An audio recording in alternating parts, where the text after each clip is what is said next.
Congress party की मीर शाइस्ता समेत Congress party को लगा एक और बड़ा झटका। कांग्रेस का एक और बड़ा विकेट गिरा। कांग्रेस की मीर शाइस्ता समेत कई नेता हुए बीजेपी में शामिल, कहा पार्टी में हो रही थी गुटन। जी हाँ दोस्तों, भारतीय जनता पार्टी को लेकर बड़ी खबर अपडेट सामने आ रही है।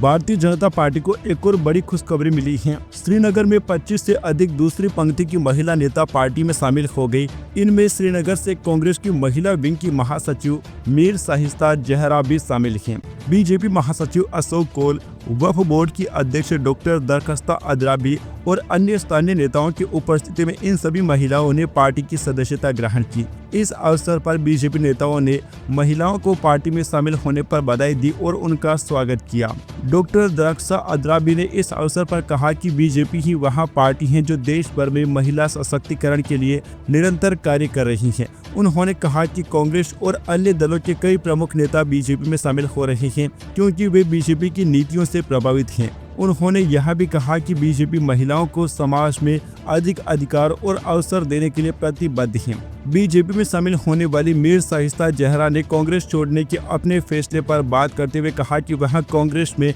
घुटन महसूस कर रही थी और जनता की सेवा में असमर्थ हो रही थी। उन्होंने कहा कि कांग्रेस नेतृत्व ने मुझे लोगों की मदद करने से रोका, जबकि बीजेपी गरीबों और महिलाओं की सहायता के लिए काम कर रही है। इसी कारण मैंने बीजेपी में शामिल होने का फैसला किया है। बता दें कि जम्मू कश्मीर में इस साल अप्रैल महीने में स्थानीय निकाय चुनाव होने की संभावना है, क्योंकि पिछले निकाय चुनाव का कार्यकाल नवंबर-दिसंबर 2024 में समाप्त हो गया था। इसी कारण सभी राजनीतिक दल अपनी जमीनी पकड़ मजबूत करने और पंचायत, ब्लॉक तथा विकास परिषदों में अधिक से अधिक सीटें हासिल करने के लिए सक्रिय हो गए हैं। बीजेपी द्वारा किए गए नए राजनीतिक कदम को भी चुनावी तैयारियों से जोड़कर देखा जा रहा है। Subscribe now and press the bell icon. Never miss an update.